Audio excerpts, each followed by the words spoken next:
Hello student. आज हम करने जा रहे हैं maths class 10 exercise 4.3 question number 1 second part. Question लिखा हुआ है, निम्नलिखित द्विघात समीकरणों के मूलों का अस्तित्व है, तब उन्हें पूर्ण वर्ग विधि से ज्ञात कीजिए। देखिए, हमें सबसे पहले देखना है कि इन मूलों का इस द्विघात समीकरण के जो मूल है उनका अस्तित्व है या नहीं। अगर अस्तित्व है तो फिर आप इसे करेंगे द्विघात पूर्ण वर्ग बनाकर। पूर्ण वर्ग कैसे बनाया जाता है ये मैंने आपको बताया था लास्ट वीडियो में। क्वेश्चन नंबर फर्स्ट भी आपको कराया था लास्ट वीडियो में, फर्स्ट का फर्स्ट पार्ट। हम यहाँ पर करेंगे फर्स्ट का सेकंड पार्ट। तो सबसे पहले तो हमें चेक करना है कि इन मूलों का इस द्विघात समीकरण के मूलों का अस्तित्व है नहीं। उसके लिए मैंने आपसे बताया था लास्ट वीडियो में, एक बार मैं रिवाइज कराता हूँ कि आप निकालेंगे बी स्क्वायर माइनस 4ac। अगर ये वैल्यू 0 से बड़ी या 0 के बराबर है तब तो मूलों का अस्तित्व है। अगर ये value B square minus 4ac छोटी मिलती है आपको 0 से, यानी नेगेटिव मिलती है, लेस देन मिलती है आपको 0 से, तो हम लिखेंगे कि मूलों का अस्तित्व नहीं है। यानी ये इसके लिए कोई भी किसी भी द्विघात समीकरण के लिए अगर बी स्क्वायर माइनस 4ac आपको 0 से छोटा मिलता है तो आप वास्तविक मूल ज्ञात नहीं कर सकते। क्लियर? तो हमें इसके लिए क्या चाहिए? बी चाहिए, ए चाहिए और सी। ए आपको बताया था कि जो भी एक्स स्क्वायर का गुणांक होगा वो ए होगा, यानी यहां पर है 2। बी बताया था एक्स का गुणांक, एक्स का गुणांक कितना है यहाँ पर +1। सी कांस्टेंट यानी अचर पद -4। आप निकालेंगे B square minus 4ac। B square minus 4ac आपने निकाला, बी की वैल्यू रखी, बी की वैल्यू कितनी 2, यानी 2 का स्क्वायर -4 ए की वैल्यू, सॉरी बी की वैल्यू है 1, 1 का स्क्वायर -4 लिखा आपने, 4 के बाद ए की वैल्यू कितनी 2 और फिर सी की वैल्यू -4। जब भी माइनस का साइन आए तो आप ब्रैकेट का यूज करें ताकि हमारे गलती के चांसेस कम रहें। 1 का वर्ग 1, माइनस माइनस प्लस, 4 चौक 16 और 16 दूनी 32, तो ये आपको मिला 33। तो हमें देखना है कि वैल्यू 0 से बड़ी है या नहीं, या 0 से छोटी है, 0 के बराबर है। तो हमने देखा कि वैल्यू हमें प्लस की मिलती है, यानी 0 से बड़ी है। तो हम बी स्क्वायर माइनस 4ac जो आपको मिलता है वो 0 से बड़ा मिला है, यानी इसके लिए मूलों का अस्तित्व है। इस कंडीशन में हम क्या लिखते हैं कि मूलों का अस्तित्व है, यानी उन्हें ज्ञात किए जा सकते हैं। तो आप यहां पर लिखेंगे अतः मूलों का अस्तित्व है, और जो मूल हमें मिलेंगे, क्योंकि वैल्यू 0 से बड़ी है, दोनों भिन्न भिन्न मूल मिलेंगे। अब हम करेंगे इसे द्विघात समीकरण के मूल को ज्ञात करने के लिए जो यूज करेंगे मेथड वो है पूर्ण वर्ग बनाकर। उसके लिए भी मैंने आपको लास्ट वीडियो में उसका बेस बताया था कि हम कैसे मूलों को ज्ञात करते हैं पूर्ण वर्ग बनाकर। यहाँ पर मैं आपको वो रिवाइज कराने की कोशिश करता हूँ। देखिए, पहले आप क्वेश्चन लिखेंगे, यहाँ तक अगर आप नोट करना चाहे तो नोट कर सकते हैं। यहाँ के बाद जो आपको लिखना है वो बता दो। क्वेश्चन आपको लिखा हुआ मिल गया। मैंने आपसे बताया था कि आप इसमें 2 स्टेप फॉलो करें। स्टेप फर्स्ट, कि जो भी आपको एक्स स्क्वायर के साथ नजर आए, अगर लिखा हुआ मिलता है तो अब आप उससे से डिवाइड करें। यानी यहां पर एक्स स्क्वायर के साथ क्या लिखा हुआ है 2, तो आप पूरी समीकरण को 2 से भाग करें। तो आप लिखेंगे 2 से भाग। तो अगर आपने इसे 2 से भाग किया तो यहां पर रहा एक्स स्क्वायर, यहां 2 से भाग किया तो यहां पर हो जाएगा x/2 या 1/2 इंटू एक्स भी लिख सकते हैं। -4 को 2 से भाग करेंगे 2, इधर कितना 0। ये स्टेप फर्स्ट था। जैसे ही आप ये कंप्लीट कर लेते हैं, इसके बाद आपको करना क्या होता है स्टूडेंट, कि आपको x का गुणांक देखना है। यहां पर x का गुणांक है 1/2, इसका आप आधा करेंगे यानी हाफ।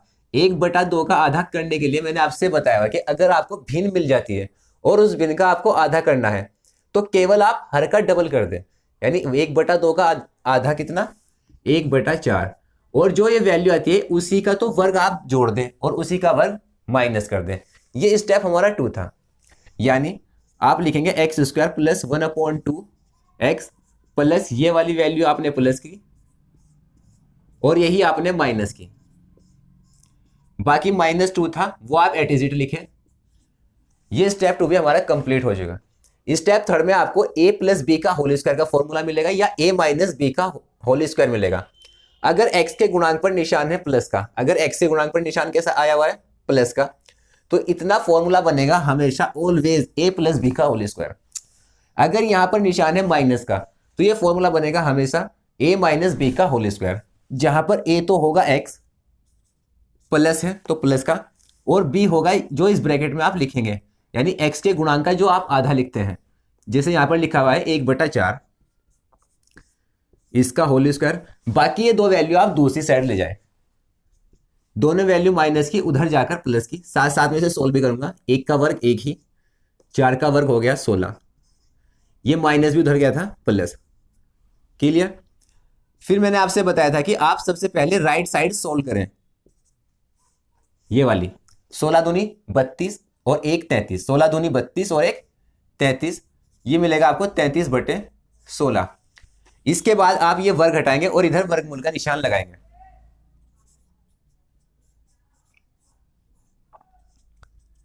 तो ये निशान लगेगा 33/16, और जैसे ही आप ये वर्ग हटाते हैं इधर निशान लगाते हैं वर्गमूल का, तो आपको दो साइन लगाने एक साथ, एक प्लस और एक माइनस। क्लियर। इसके बाद हमें वैल्यू निकालनी है एक्स की। मूल का मतलब होता है कि एक्स का मान ज्ञात करना, तो हमें एक्स एक साइड रखना होता है, अदर दूसरी साइड। तो केवल आपको इधर एक्स रखना है, यानी 1/4 आपको उधर ले जाना है। यहां पर निशान है इस पर प्लस का, दूसरी साइड में जाकर ये हो जाएगा माइनस का। तो ये आप लिखेंगे एक्स बराबर 1/4 उधर गया माइनस में, इधर पहले से लिखा हुआ है प्लस माइनस √33, और आप 16 का वर्गमूल जानते हैं। अगर आप जानते हैं 16 का वर्गमूल निकालना है, अगर हम डायरेक्ट निकाल सकते हैं किसी का वर्गमूल, तो उसे वर्गमूल से बाहर लिखेंगे। जैसे 16 का वर्गमूल कितना होता है 4, तो यहाँ आपको एक कंबाइन आंसर मिलेगा, यानी एक्स की दो वैल्यू है, एक बार प्लस की और एक बार माइनस की। अगर ये सोल्व की जा सकती है तो आप इन्हें सोल्व करके लिखेंगे, यानी अगर आप इन दोनों को प्लस कर सकते हैं तो सोल्व हो जाएगी, और अगर आप इन दोनों को प्लस नहीं कर सकते तो आप इस आंसर को यहां पर भी छोड़ सकते हैं। यानी हम लिख सकते हैं x इक्वल -1 प्लस माइनस √33, और क्योंकि इनका हर बराबर है तो उसे एक साथ भी लिख सकते हैं। तो ये हमें दो मूल मिले x के, -1 प्लस √33/4 तथा -1 माइनस √33/4। तो ये हमारे फर्स्ट पार्ट का सेकंड क्वेश्चन था, आप चाहे तो इसे नोट कर सकते हैं। इसके बाद बढ़ते हैं हम अपने नेक्स्ट क्वेश्चन, क्वेश्चन नंबर 1 का ही थर्ड पार्ट। क्वेश्चन लिखा हुआ है स्टूडेंट 4x²,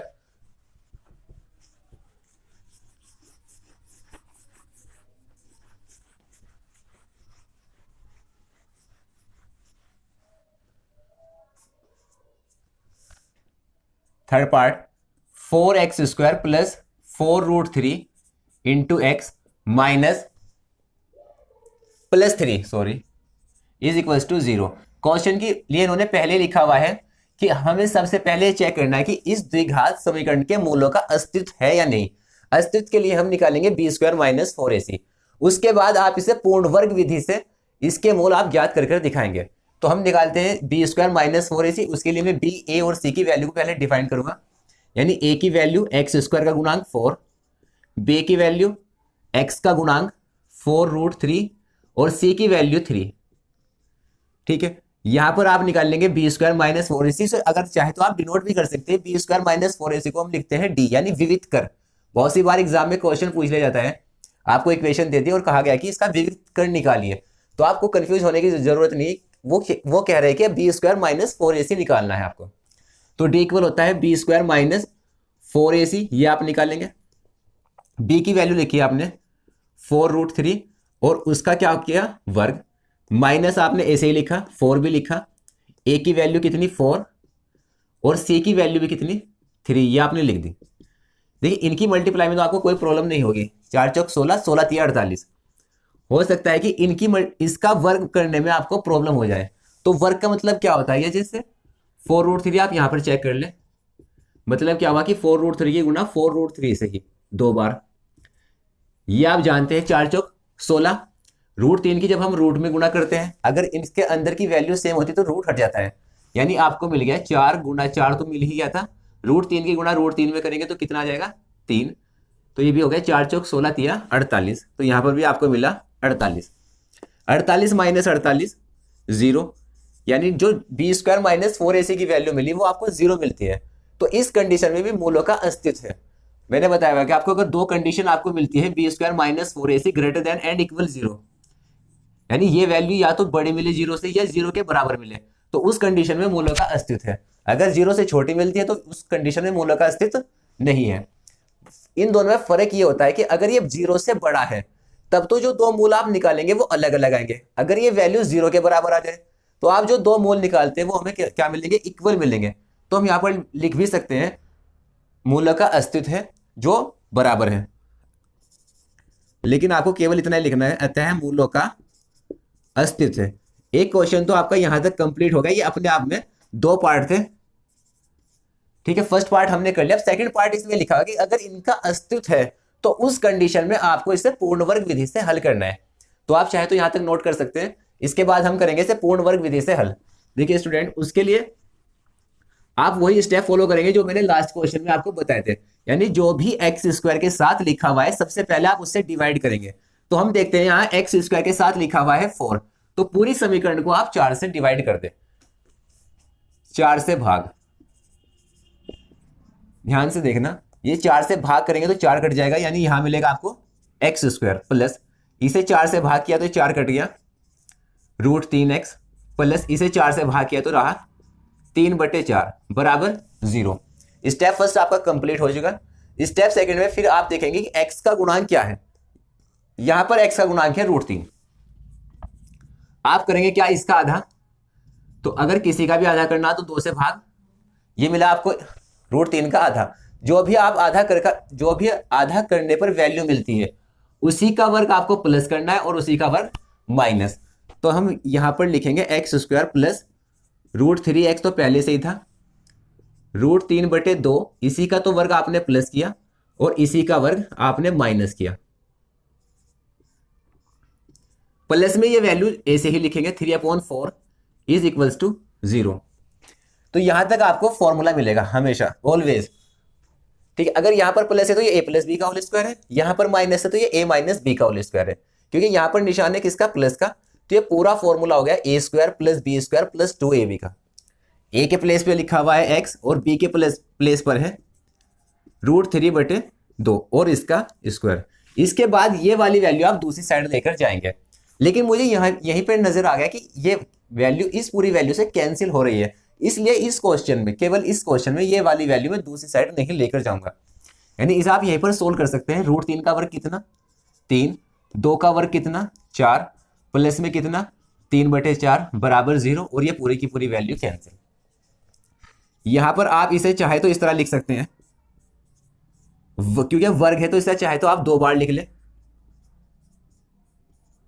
बराबर 0। एक बार ये वाली वैल्यू 0 के बराबर रखेंगे, एक बार ये वाली वैल्यू 0 के बराबर रखेंगे, तो आपको आंसर मिलेगा x + √3/2 बराबर 0। या दूसरा फैक्टर यानी दूसरा गुणनखंड भी यही है। तो यहां से आपको x की वैल्यू मिली -√3/2, प्लस की वैल्यू धर जाकर माइनस में, यहां से भी हमें x का मान निकालना है तो ये वाली वैल्यू आपको दूसरी साइड भेजनी पड़ेगी, यानी -√3/2। ये आपको पहले से पता था कि आपको जो दो मूल मिलेंगे दोनों क्या मिलेंगे, इक्वल। क्लियर, ठीक है। तो बढ़ते हमने नेक्स्ट क्वेश्चन नंबर 1 का फोर्थ पार्ट। और फोर्थ पार्ट लिखा हुआ है स्टूडेंट 2x² प्लस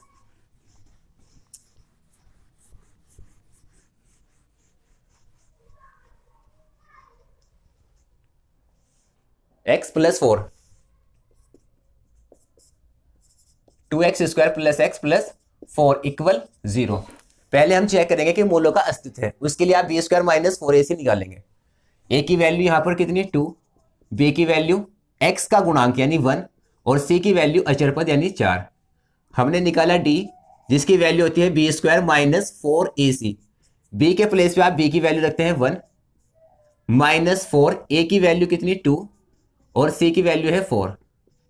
यहां पर 1 का स्क्वायर कितना 1, 4 चौक 16, 16 दूनी 32, तो यहां पर मिला -32, 16 किया -31। तो हम देखते हैं कि जो d की वैल्यू है वो 0 से छोटी है, यानी d की वैल्यू क्या है, लेस देन है 0 से, नेगेटिव है। अगर आपको एक कंडीशन मिलती है तो आप इसके मूल ज्ञात नहीं कर सकते। यानी मूल हम कौन से ज्ञात नहीं कर सकते, वास्तविक मूल ज्ञात नहीं कर सकते इसके। यानी इस कंडीशन में, इस वाली कंडीशन में मूलों का अस्तित्व नहीं है और ये क्वेश्चन आप यहीं पर छोड़ देंगे। अतः मूलों का अस्तित्व नहीं है।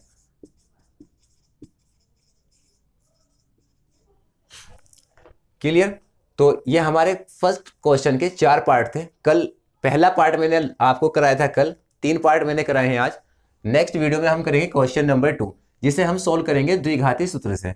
तो आई होप आपको ये वीडियो पसंद आई होगी। Thank you for watching.